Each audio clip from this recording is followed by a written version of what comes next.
हर माँ बाप अपने बच्चों के लिए न जाने कितना बलिदान करते हैं, लेकिन हर बच्चा उन बलिदानों की कद्र नहीं कर पाता। लेकिन जो इनकी कद्र करते हैं वो जिंदगी में सफलता की ऊंचाइयों तक पहुंचते हैं। श्रीजेश भी कुछ ऐसे ही थे। एक समय ऐसा आया जब श्रीजेश के हॉकी के जुनून को देखकर उनके माता पिता ने अपनी गाय भी बेच दी।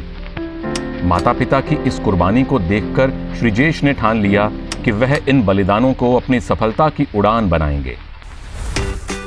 कड़ी मेहनत के बाद श्रीजेश की सफलता की पहली उड़ान ऑस्ट्रेलिया पहुंची। एक छोटे से गांव का लड़का अब देश की पहचान बनने जा रहा था।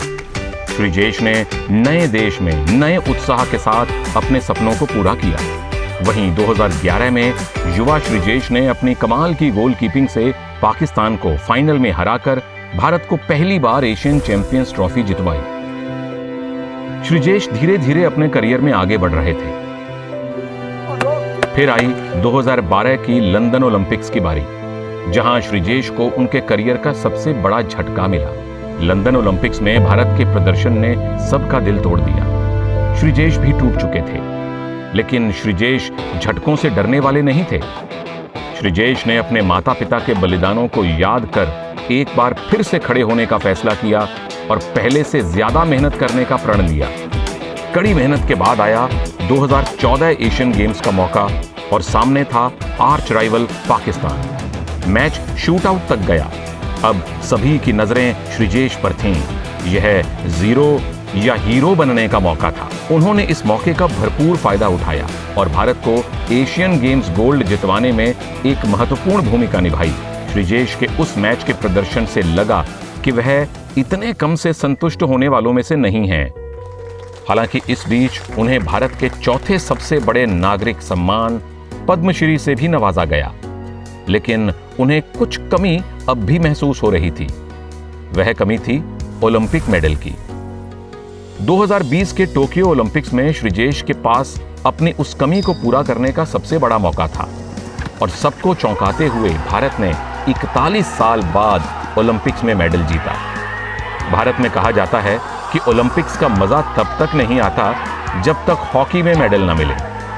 शायद इसीलिए हॉकी के ब्रॉन्ज मेडल ने टोक्यो ओलंपिक्स को सबसे खास बना दिया था।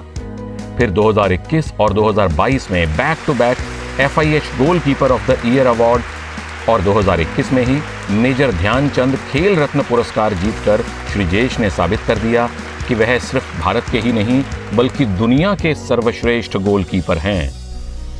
फिर 4 साल बाद आई पेरिस ओलंपिक्स की बारी। ओलंपिक्स के शुरू होने से पहले ही श्रीजेश ने अपने रिटायरमेंट की घोषणा कर दी।